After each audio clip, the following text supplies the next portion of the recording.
de forma a sair aqui. Ponho para o lado. E agora vamos tentar colocar as redes. Pronto, está firme. Vamos pôr um pouco de terra. Vai ajudar a segurar a rede. E além disso, vamos criar já a primeira camada de preparação para receber o bonsai. Pronto, temos uma primeira camada, para já eu deixo assim. Depois temos o bonsai. Aquilo que eu costumo fazer é, apesar das raízes não terem secado, eu vou molhá-las mais um bocadinho, eu já vou explicar porquê. Basta molhar assim um bocadinho. E agora aquilo que eu faço é, aquilo que eu chamo de sujar as raízes. O sujar as raízes é nada mais nada menos que evitar que a planta esteja num stress superior quando se faz um transplante normal, que é põe-se aqui a planta e mete-se a terra por cima. Isso o que vai fazer é que muitas vezes existam raízes que nem sequer vão estar em contacto com terra. Se isso acontecer, essa raiz geralmente, se houver poços, isso acontece muito frequentemente, apesar de às vezes haver muito cuidado em estar a tentar chegar a todos os sítios. Estava eu a dizer, o que pode acontecer é que se não tiver essa terra lá presente, vai acabar por secar ou vai acabar por não ter alimento, não vai conseguir recuperar-se com a velocidade que nós queremos. Portanto, aquilo que eu faço é mesmo sujar a raiz. Sujar a raiz nada mais nada menos é pegar um bocado de terra e esfregar na área de raízes. De preferência, deve-se tentar preencher aqueles buracos que nós vamos tendo aqui, se ainda não tivermos as raízes numa forma radial perfeita, ou seja, todas elas soltinhas, faz-se isso na mesma, mas ela não vai ficar totalmente agarrada. Neste caso ainda temos muitas raízes enroladas e portanto dá perfeitamente para fazer isso. Basicamente acaba por ficar assim, nota-se que estas aqui é propositado que fiquem assim. E agora, posição do bonsai. Aquilo que nós queremos é plantar o bonsai de maneira equilibrada. Geralmente as pessoas plantam assim no meio. Planta-se a centro se o vaso for redondo. Neste caso o vaso é oval. Como o vaso é oval, porta-se um pouco como os vasos retangulares. Aquilo que se faz é descentra-se. Como é que se descentra? Temos que ficar ou um pouco fora ou quase no limite do vaso, na parte dos ramos. Estes ramos aqui são maiores, aqui, estes aqui são menores e, portanto, a lógica será chegar para o lado menor, que é para os vasos maiores terem uma área aqui superior. Pronto. Isto faz-se muito bem quando a árvore está com as raízes quase simétricas e dá para fazer isso perfeitamente. Portanto, a ideia será plantar de maneira também a não estressar uma área de raízes, mas termos uma área eficiente, porque o vazio aqui acaba por criar um aspecto mais agradável a quem vê. Portanto, vamos plantar aqui mais neste lado. Geralmente eu divido em terços, 1 terço, 2 terços, 3 terços do vaso. Ele está no terço aqui, ok? Pronto. E vamos plantar. Plantar, vou pôr um pouco de terra aqui em baixo. Ao pormos esse terra vai ser o que nos vai preencher este bocado aqui, que é sempre mais difícil nós preenchermos. Portanto, vamos preencher já. Pomos assim um pouco mais generosamente, porque depois vamos aconchegar e ele vai abater. E vamos pentear as raízes para o lado, de maneira a que elas não fiquem debaixo naquele aglomerado. Interessa-nos que elas espalhem por todo o vaso. E deixamos assim. Agora aconchegamos ligeiramente. Pronto. E temos aqui as raízes. Geralmente quando eu tenho raízes muito grandes, eu não as ponho todas umas em cima das outras. Eu deixo-as de fora e depois mete-se um pouco de terra e quando já estiver por cima de terra das raízes que já estavam dentro do vaso, depois então põe-se essas em cima. Se elas são grandes, pode ser aquele caso do cotovelo que eu falei, então interessa-nos que fique o cotovelo em baixo e depois as outras raízes fiquem aqui nesta área, que é para elas continuarem a funcionar, mas o cotovelo depois vai criar raízes. Criando raízes vai ficar muito mais eficiente a maneira da planta funcionar, porque depois, quando nós fizermos um próximo transplante, podemos cortar aquela raiz grossa. Antes de pôr terra. Temos a ráfia, que eu tinha falado, pronto, que ela assim não fere, e portanto eu prefiro amarrar com ráfia agora. E vamos fazer uma volta aqui, afastar aqui raízes, de maneira a que não fiquem feridas pela ráfia, porque não nos interessa que isso aconteça.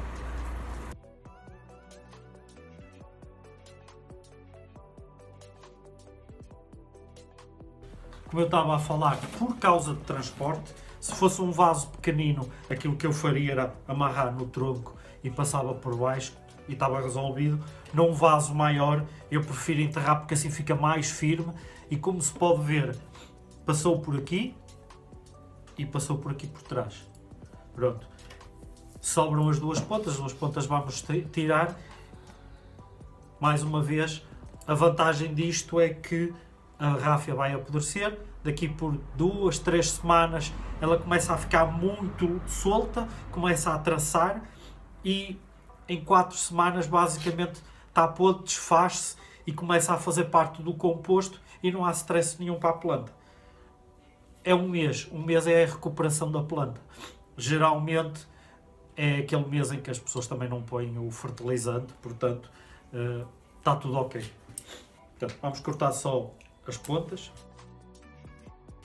e agora vamos pentear um pouco as raízes, vamos pô-las de forma radial.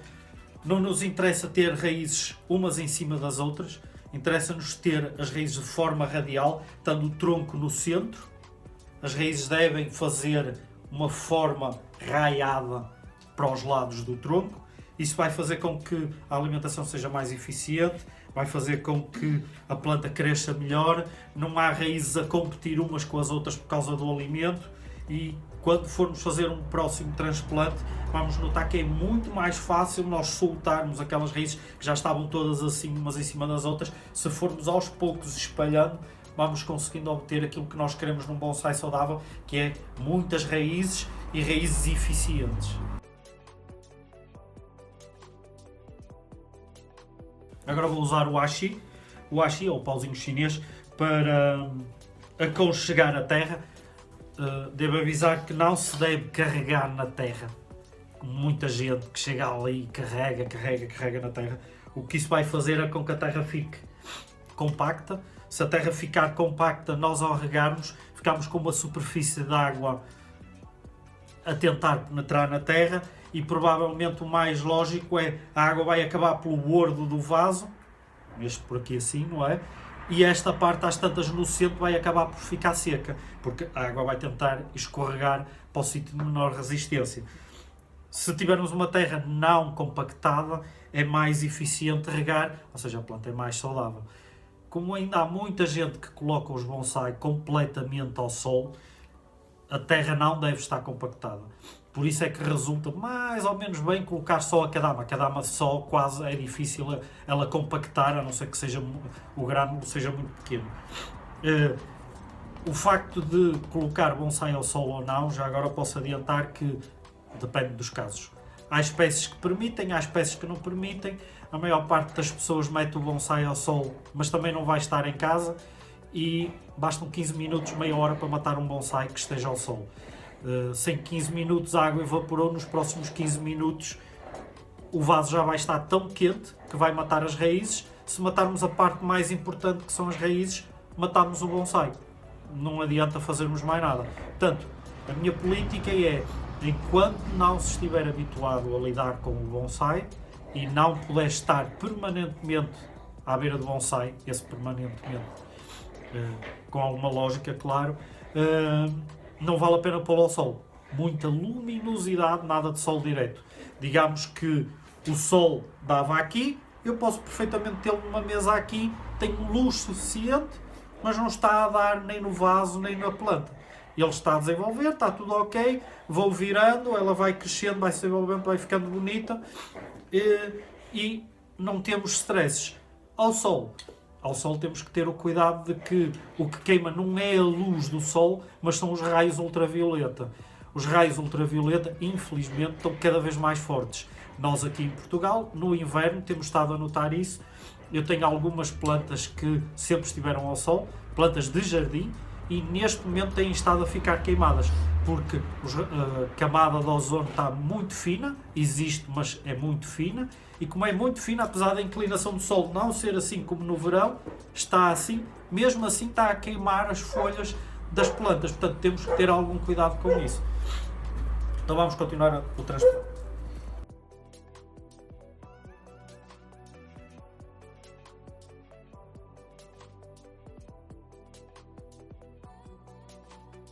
Como podem ver, na medida certa.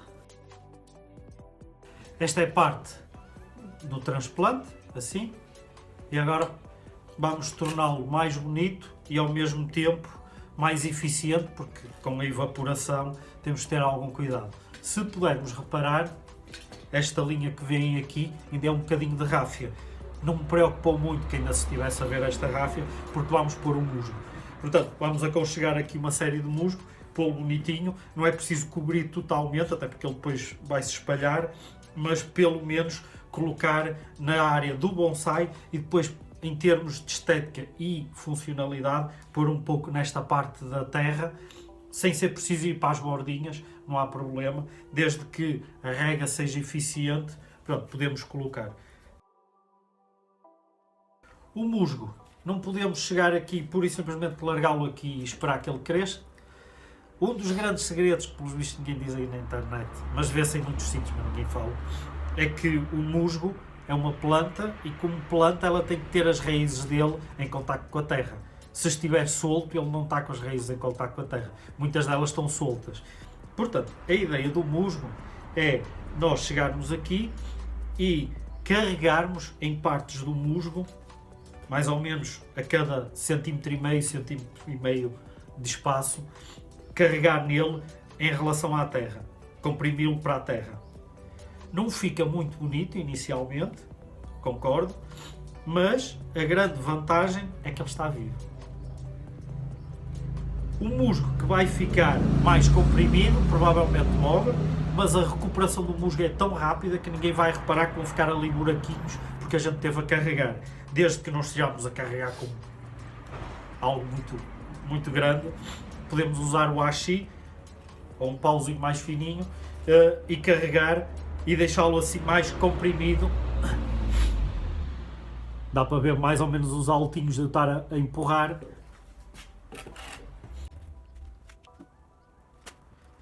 Mais um bocado aqui. E agora vamos colocar deste lado. No lado da ráfia. Ainda dá para ver aqui. Vamos tapá-lo.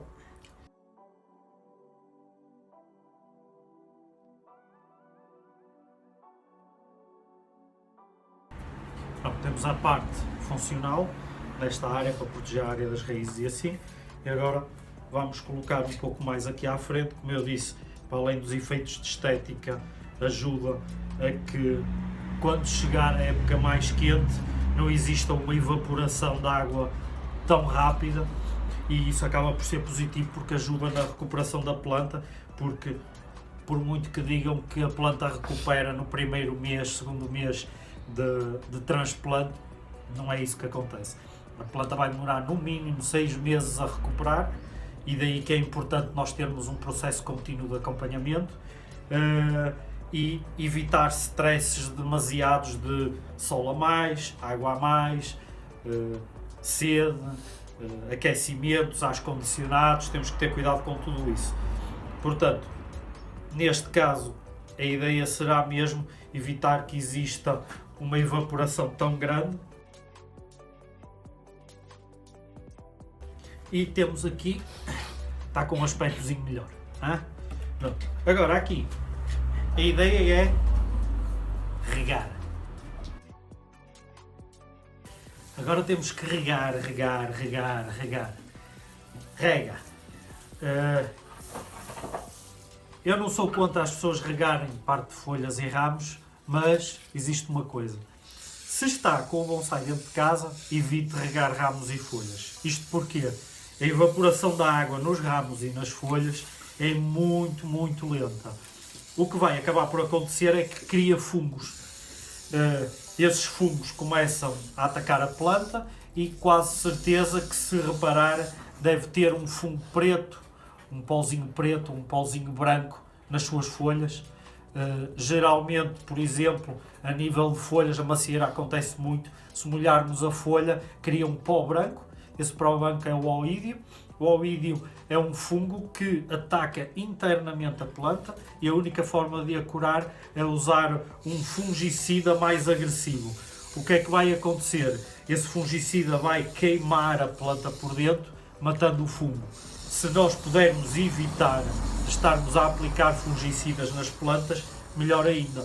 Isso vai fazer com que a planta use a força vital que tem, não para se recuperar de ter sido queimada por um inseticida, por um fungicida, mas sim em crescer, em dar ramos, em desenvolver a parte do bonsai. Quando se rega? Rega-se bastante na terra, toda a terra. Se repararem, eu tenho estado aqui a rodar. Neste momento a água está aqui mesmo na borda, portanto vamos deixar esta água ir penetrando por aqui fora. Ela agora está a molhar a terra, que estava um pouco mais seca do que aquilo que eu gosto, mas está a ir, com a sua calma, está a ir por aqui fora. E aquilo que temos que ir fazendo é, durante os próximos 15 minutos, meia hora, chegarmos aqui de vez em quando, regar. Toda a terra tem que ficar encharcada mesmo. É importante, após um transplante, isso é muito importante. E é muito importante, durante o próximo mês, a terra estar entre este encharcado e aquilo que eu chamo de umidade pano torcido. Se pegarem numa toalha e a molharem, como a terra está agora, ela fica encharcada. Se nós pegarmos nessa toalha e a torcermos, fica aquela umidade pano torcido. Pronto. Isso seria o ideal para todos os bonsai, mas é muito difícil mantermos essa umidade. Para mantermos essa umidade, tínhamos de estar sempre a regar constantemente, ou termos um sistema de rega de pulverização eficiente a nível de terra, não em termos de folhas, senão vamos começar a ter problemas. E então, mantendo a terra úmida. O grande segredo a nível dos chineses, aquilo que eles fazem, é que eles têm campos de bonsai, áreas muito grandes, têm um sistema de rega e mesmo que criem fungos, para eles está tudo bem. Porque aquilo que vocês não sabem é que eles utilizam químicos para matar esses fungos em grandes quantidades. Aquilo que eu pude observar é que eles num campo, vamos dizer de macieiras, assim, 500 metros de comprido, que não é exagero, mas pronto, 500 metros por 50 metros, é tudo macieiras. O que é que eles fazem? Ganham o oídio, eles pegam, fazem a mistura deles e passam com o pulverizador e vão para ali fora. Isso mata a planta, queima a planta, mata a planta, queima a planta. As que estiveram mais protegidas no meio, geralmente são as que se safam, as que levaram com menos concentração. Geralmente as das bordas estão muito queimadas, estão em muito mau estado, e nós vemos isso nos bonsai, muitas vezes vemos ramos que eram grossos que foram cortados, e eles cortaram porque ele morreu naquela área por causa dos inseticidas. Muitas vezes também o que acontece é que eles deitam fora esses bonsai. Eles queimam centenas de bonsai que foram mortos por causa da maneira como eles os manusearam. Porque eles cultivam-nos em campo e depois passam-nos em vaso. Já aí morre muita coisa. E vai tudo para um molho para queimar, para fazer lenha. Os que não morrem, e morrem depois com os inseticidas e fungicidas, vai pelo mesmo caminho. Porque eles basicamente não fazem 100 bonsai, não fazem 1000 bonsai. Um campo de bonsai chinês tem no mínimo 10.000 árvores para vender para todo o planeta. E eles não as vendem propriamente caras. Eles vendem-nos por um preço aos fornecedores diretos, assim uma coisa estilo um bonsai de 10 euros deve custar ao fornecedor direto para aí 1 euro. Claro que depois vem a parte do transporte e é isso que encarece o bonsai, porque o bonsai em si é muito barato na China. Infelizmente depois os vasos são pesados, a terra é pesada, aquilo tem que vir de alguma maneira para cá e então encarece bastante. E um bonsai de 1 euro torna-se um bonsai de 6 euros ou 7 muito facilmente, e depois a pessoa cá é que tem que pagar esse transporte, porque eles não os pagam, mas o lucro deles foi aquela parte do 1 euro em todas as árvores que eles tiveram lá, que não tiveram quase trabalho nenhum. Se formos pensar bem, eles são pagos a arroz, vamos lhe chamar assim. Pronto, temos o bonsai transplantado, a água já baixou. Vamos regar mais um pouco antes de terminar.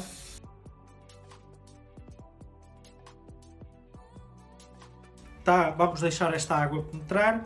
Tenho aqui os raminhos. Geralmente, se for necessário, aquilo que eu vou fazendo é aramando a planta. O vídeo já vai grande, eu depois faço outro vídeo sobre o assunto, mas a ideia seria dar algum treino à planta. Seria pôr um pouco de arame para prender ráfia, eu gosto mais de treinar com ráfia, e puxar alguns destes ramos para fazer uma abertura e a planta respirar melhor e ficar mais saudável. Pronto, isso será depois para um outro vídeo, provavelmente vou ver se ainda faço com esta planta, até porque ela está bastante grande aqui para cima, o cliente quer que ela cresça, daí ela está num vaso excessivamente grande, e portanto, basicamente, este foi o transplante desta macieira. Vamos rodar ao contrário.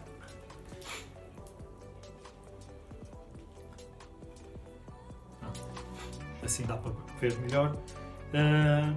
E pronto, basicamente foi este vídeo, o transplante desta macieira. Depois irei fazendo mais vídeos, vou fazer alguns time-lapses de outras plantas, mas depois vou explicando algumas coisas nos transplantes.